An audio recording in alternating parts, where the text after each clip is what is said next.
Hi there, and welcome to this edition of the Alaska Report. I'm Senator Lisa Murkowski. My guest this month is Jim Balamaci, who's president and the CEO of Special Olympics Alaska. Many of you know Jim as the very brave soul from the annual Special Olympics polar plunge in Anchorage, or perhaps his tireless efforts to provide children and adults with intellectual disabilities training and competition through sports. Jim came to Alaska in 1977, spending the first 20 years in Kodiak teaching school and running a construction business. Then in 1996, he took over as president and CEO of Special Olympics Alaska. Within 5 years of taking the helm, he was able to bring the Special Olympic Winter World Games to Alaska. Jim is the recipient of numerous public advocacy awards, including the State of Alaska's First Ladies Volunteer Award. He currently serves on the board of directors of the Alaska Sports Hall of Fame, the UAA School of Nursing, and both Alaska and National Recreational Park Association. So it's my pleasure to welcome not only you, Jim, to the Alaska Report, but a very special guest, Pearl Weaver. Pearl is on the board of directors of Special Olympics, I understand, after 2 years serving on that board, and is a Special Olympic athlete in a couple of different specialties. We'll talk about that in a minute, but a welcome to both of you. It's a pleasure to have you on. Special Olympics, I think, holds a very special place in the hearts of many Alaskans. We see some of the athletic events that come out in Anchorage. We're very fortunate to have a great facility in the Mountain View area, and again, the participation I think that we see from Alaskans in supporting Special Olympics has been considerable. So you are not a stranger to many around the state, and it's just a real pleasure to have you on the program, and Pearl, you joining him today is just a real bonus and a benefit. So I'd like to start off by just giving folks that aren't that familiar with all that Special Olympics does in the state of Alaska, if you just want to kind of highlight some of those, Jim, I think that would be good. Sure. First of all, we want to thank you, Senator, for inviting us and all your support throughout the years and your family support. It's taken every Alaskan to get where we are today, and we still have a long ways to go. But Special Olympics Alaska serves over 2,000 athletes in our state. It's a program for people with intellectual disabilities. It's a sports training and competition program. We're strong in 10 Alaskan communities, and we also have a school program with over 1,500 students with and without intellectual disabilities in 58 schools. And to get involved with Special Olympics, you just go to specialolympicsalaska.org, and then we'll take care of the rest. And anyone who has an intellectual disability is more than welcome to join our program. Pearl, how long have you been involved with Special Olympics and participating in the sports? It's a little fun, I think. Yeah? 12 years. 12 years. 12 years. And what sports do you like best? What competitions are your best? My favorite thing is cross-country skating. Well, this time of year, cross-country skiing is a really big deal. Yes. What else? Bowling. Bowling, okay, good.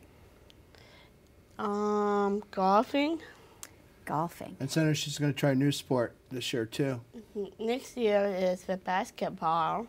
Okay. Basketball, that's one that all Alaskans love. You know, you can go to the Great Alaska Shootout and get some points there, get some tips. But basketball's a good one. And also, Pearl works hard year-round in her sports, and 2009 represented Team USA at the World Winter Games in Boise, Idaho. Wow. Boise, Idaho. I got family down there. Have family? It's my mom, Kaden, Dad, Luke. No, Luke. Kaden and my dad and Kaden. So did they all come down to cheer you on for the games? Yes, it Was is. it? Did it make you nervous to be in the World Games? A little nervous. cheer me on. Good. Good. So good. nervous, you ended up with how many medals? I got a first place, my gold medals, and I got second place. One is 1K, one Yeah. 1,500 meters. So I don't think you were nervous at all. If you got a gold and you got a second, you sounds like you knew what you were doing going into those competitions. Good for you. That's great.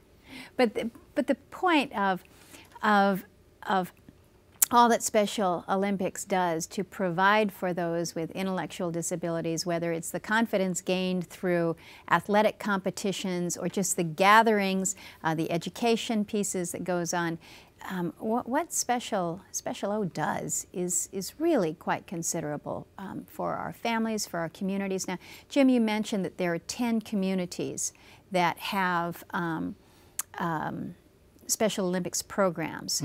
So it's not just Anchorage and those on the road system. Where else are you around the state? Oh, very strong in Ketchikan and Juneau, Valdez, Fairbanks, Matsu, Anchorage, Seward, Kenai, Kodiak. Bethel has a strong school program and some programs out north and out west. But basically, from Ketchikan to Kodiak and Fairbanks are very strong programs. And then our school programs reach out into the rural Alaska, which really has brought a difference. And the other point to bring up, too, is our Healthy Athletes program and our Young Athlete program, where we're taking people with intellectual disability at 2 years old, which you're able to see at our training center and campus, and taking now those athletes at 2 years old and beginning to learn how to play, to get involved with special once they get older. That's the hope, and that's what makes our communities a better place to live, and that's what unites our Alaskans, is by helping each other and focusing on abilities. And simply, we're just the advocates to make, and the vehicle to make that happen. And then the stories that come out are so powerful. Pearl's story is so powerful. Her family provides her so much support. Her two brothers, her dad and mom coach, and has brought their family even closer together. And so we talk about the things we can do and not what we can't do. And the result is for every Pearl, there's 8 or 9 Alaskans who can participate. And that's our goal, is to reach out to every one of our people in our state. Tell me how you're able to operate with the number of volunteers that I know you have. It's probably one of the real success stories when we think about how you were able to get volunteers involved at so many different levels to make these programs just really so wonderful. It is amazing, and we can never thank our volunteers enough. And each community starts off with a volunteer community director, and they have a community management team that's all volunteers. So they're the ones, that's where the entry point to Special Olympics is. And you know, an athlete gets a medical form, and then we have to have trained coaches, and then we have to have facilities, and then we have to have equipment, and it all is that volunteer community director and community management team on a local level. They're the ones that inspire me also to do more too, because not only are they doing it as volunteer, but the passion behind it, and that's why we're a model program in this country. So Pearl, your dad is my dad. He's a coach. In what sport? Cross country skating. So he's in there helping. And do your brothers also volunteer? Yes, yes. So it becomes a whole family that comes together to help out with Special Olympics. Who's better skiing, your dad or you, or your brothers? Both. Both. That's a good thing. That's a good answer. That's a good Washington, D.C. answer right there. We're both, yeah. Well, you mentioned the campus that you have there in Anchorage, and I did have an opportunity this fall to come and visit. Great celebration going on. I got my blue knitted scarf, still have that, and during this winter we all need to be wearing them. But it was great to see the younger children particularly involved, and this is a newer part of the program, as I understand it, because we've long had the athletic competitions with older children and young adults, but really to introduce younger kids to simple things like to catching something, to catch I think it was just a little cloth that was coming down, so it's almost in slow motion, but it allows the child to really focus and to develop a set of skills, but teaching the parents how to teach their young children. It was good to see that we're able to reach down to kids at a much younger age. And you know, again, that takes a lot of support from volunteers, and it brings the hope to the parents that their son or daughter could be successful through sports. And starting at an early age, we know those things, good things will happen. You know, you mentioned earlier that we brought the World Games to Alaska, which had over 80 countries and over almost 2,000 athletes. Totally changed Alaska by Eunice Kennedy Shriver, our founder, proclaimed them the best games ever. We also built a facility that we're continuing to build a campus so that people in the state of Alaska, people with intellectual disabilities, will be our Colorado Springs, if you will. So coaches and athletes can come to the center to learn about coaching, learn about issues, and also become healthier. And if we know what happens when you become healthier, you're going to work. You're going to play, you're going to do all the right things. So our third goal in the state of Alaska now is that in the world, we're just a couple of meters, a couple of seconds away from, say, the 100 meters of having an Olympic score, of having a qualifying score for the Olympics. So our third dream that athlete, it'll happen one day, we believe is going to come from Alaska by starting with the 2-year-olds right now, by getting our coaches certified, by going out and getting qualified coaches from the sports organizations. And from what we know in the last 40, 50 years, that our next 20 or 30 years, the disability will go away through sports. It will totally not even be seen. And truly an equalizer then. And we really believe that, and we believe because Alaska does care, and because of our sponsorships and our families, and you know, and I believe that Alaska should be the leader in this country. And I think we are, and I believe that we can do even more. And it's fun. It's a lot of work, but it's a lot of fun too. Well, for those of us that remember when we had the National Olympics, the Special Olympics here in Anchorage, the incredible production, the coordination, but an entire. It was more than just Anchorage. It was the community of Alaska coming together to just put on the best possible Olympics. And I believe them when they say it was the best one that they've ever had, because just the outpouring of support from Alaskans for that was just nothing short of remarkable. I remember walking into that arena thinking, wow, am I still in Alaska? It was pretty special. Senator Stevens played a key part in that, and we remember his role very fondly as a leader and key supporter when it came to Special Olympics. And he's also a leader in this whole entire movement. And we talked earlier about some of the pioneers. Eunice Kennedy Shriver, our founder, was in Alaska in the early 70s, and she really wanted to make sure that the Native population was taken care of. And she motivated a group of Alaskans in the 70s to start building Special Olympics Alaska. And then people like your father, Ted Stevens, Don Young, all our governors just have all come to the plate and have really made a difference. And I think now we're at a point that we could truly take the last 40 or 50 years and just unite Alaskans than ever before. And I think we're doing it through our school programs too. But more important, I think that with more leadership from our communities and more awareness, and we will get there soon, I think. And again, Pearl, what do you think? Yeah. Yeah? What's the best part of Special Olympics for you, Pearl? Oh boy. Fun, I think. Okay, fun is always good. You met some good friends? Yes, I'm good friends. I'm going to help Pearl because she came up with some great words here when we were talking a couple of days ago. One, right? Strong, right? Strong. What were the others? Get healthy. Healthy. Get exercise. Exercise. And the one I always need, focus. Focused. Yeah. So all these things come about because you're part of Special Olympics. And so those are all good, good attributes. And then when you make good friends out of all of this, that's even better. How many participants do you have statewide? We have over 2,000 athletes statewide. And we also have a program that includes people with intellectual disability in our school programs, which are over 1,500 students. So that's beyond. Some of it is intermingled because some are in both the school program and in both. So totally there's over 2,000. Some of them are mixed in both numbers there.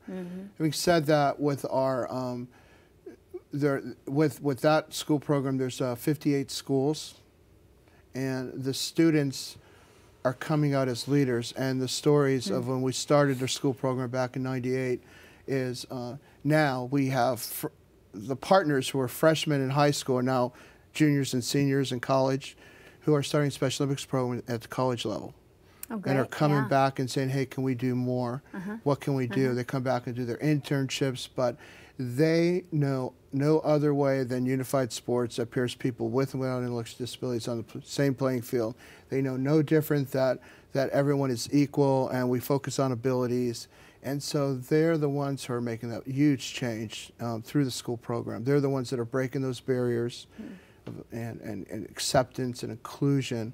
And it's really starting with our youth, and it's an amazing process to see. So you say you've got 58 different schools, I'm assuming, in different Spread school out districts. yeah. How would a school get to be a participant this way? Well, what we do is we go in and we start a partners club. And a partners club is a sanctioned club in a school that pairs people with and without intellectual disabilities. And when you say school, high school, elementary, elementary? all levels, all levels. But the, we on an elementary level, we do a day of play, and in the middle school, we do some competitions, but the real strong partnerships are in the high school level. So you kind of go from play to elementary to a little bit of competition in middle school and then to the Partners Club. We have athletes participating in the Palmer Relays school program. They go on track meets. We have a tennis program where they play tennis alongside the tennis program. What happens there is that, so from once the Partners Club is started, they talk about recreation, they talk about sports, and they talk about social. And so we start off with social, recreation, and then within a couple of years they're on the track team, they're playing tennis, they're skiing at downhill skiing, at hilltop snowboarding. And it's amazing what a couple of pizzas would bring into a little classroom in a high school level. And just have a little talk and a little bit of pizza, and all just comes goes a together long over food. way. Why is it always that way? Yeah. But the partners that have come out, the people without intellectual disabilities are the leaders and the ones that are making a difference. And guess what? Now they're going to the prom together, right? They're going to movies together on Friday night, and they become friends in the hallway, and they actually say hi to each other in the hallway, and they're more understanding. And the partners that are coming back to us and saying we want to do more is just incredible. So you're really building kind of that next generation that's going off and expanding on these programs that you have. And they know developed. no other way except inclusion. There's just no going back. That's so good. And it's just so important. But recognizing that you're able to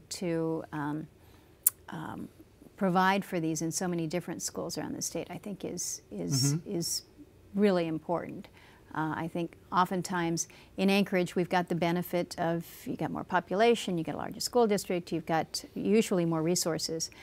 So to know that you're able to take this out is really important too. You know, the other part that's just really, because we are a sports training competition program, is the partnerships that we have with the aquatics national governing bodies, and the ski programs, and the bowling programs, and all the national governing bodies of all the sport and the partnerships we have built, we're now ready to take those partnerships and share them with our community statewide so they also can have that support. Because it's surprising what Alaskans really do have when it comes to certified coaches and all levels of the national governing body of downhill skiing, gymnastics, figure skating. There was no I mean, that's why we were so successful at the Winter Games. The cross-country skiing, our Nordic skiing club team is one of the tops in the world, and at one time was the top facility. It just kind of makes you feel so proud as an Alaskan to know that despite what others would consider to be real challenges to doing anything up here, that we're able to demonstrate that not only are we in the running, but we're at the top of the pack in so many different ways. So many good stories about what Special Olympics is doing with our young people, doing within community. I know that from the business perspective, you got a lot of business partnerships that work to help facilitate the program. I know when we were at the campus there this fall, you've just got a lot of that good community support to help facilitate these activities, which I know if you didn't have that, it'd be tough to do. But yeah, you know, companies like GCI and BP and Safeway and the list goes on and on and on. The state of Alaska helps us, and the support that we get across the board is through all kinds of campaigns that we do to raise our money. Just really goes a long way, and with that hopefully is the return too. And I think that return is going to come even faster now, and I think that's the exciting part of it. But also I think that as we look at the generation now, and we look at getting more coaches, getting more qualified coaches, getting our athletes trained, going to 2-3 days a week of training, eating better, it's only going to make us better, and we're going to be more productive in our communities. And it's happening. We say that that if you're involved with Special Olympics and you have an intellectual disability, 52% of our guys are working, compared to only 10% of people with intellectual disabilities who aren't part of Special Olympics. So that's a pretty powerful statistic, really. Yeah. And so, you know, we need to gain on that momentum, and I think it's all through sports, and that's the beauty of it. No matter if you're the quarterback at Stanford, or you're Eli Manning of the Giants, or even more important, Pearl Weaver from Palmer, it's all through sports that we gain those confidence and those skills, and we become more healthy, and we work really hard to have fun.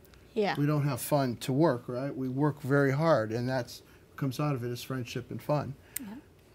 Well, Pearl, I don't know that I want to challenge you to bowling, because bowling's a pretty tough sport for me. I never really did well at that. But I do like cross-country skiing, and I do like downhill skiing. So if you ever get your skis on and we're together, we'll go out together. How about that? Okay, I'm there. All right, all right. We will. We'll have Jim keep the stopwatch here for us, and see how we do. But thank you for your leadership as not only a board member for Special Olympics, because I know that sometimes when you're serving on the board, that part of it is not really fun, but it's necessary, because what you are doing is you're helping to build on the good things that the organization does. So in addition to having the fun and competing and being a great athlete, you're also helping by your work on the board. You're working with a great guy, Jim. We so appreciate your leadership over these past many years for all within the mental disabilities community. As a leader in so many different areas, you have really stepped up and embraced it with an enthusiasm that I think is important. Now, Pearl, did he really jump in the polar plunge? Did he go in that cold water? Maybe, yes. Maybe. No, that's on video. It's cold. Is it really that cold? How cold was it outside when you actually did the plunge? Well, last year, I have to go back last year, it was -0 and the water was 32 degrees. Okay. That's cold. That's cold, right? This year was 30 degrees and the water was still 32 degrees. This year was colder because the outside temperature was about the same, but when it was 0, it's just a tremendous fun event. Our big goal is in 2 years, in 2013, it's going to fall on the winter solstice, and we're going to say, what do Alaskans do on the shortest day of the year where they jump into a frozen pond to support Special Olympics Alaska athletes? Well, I don't know. What do you think, Pearl? Do you think that I should make it a date and join him in doing something so crazy as to jump in on the winter solstice in support of Special Olympics? I would be honored. I would be honored. That's... Pearl, here's to cross country. I will. There we go. Senator, thank you very, very much. We cannot thank you enough for all what you do for Alaska, not only Special Olympics, but for what you're doing is truly making a difference, and we truly can't thank you enough for all that you do for all of us and for our country. Love working with you, and Pearl, it was a delight to have you on the show, and again, thank you for your leadership in so many, many different ways. We'll see you out there on the court or on the track. We'll be looking for you. And with that, ladies and gentlemen, we've come to the end of our time. Thank you for watching. Be sure to tune in again next month for the latest edition of the Alaska Report. Good day.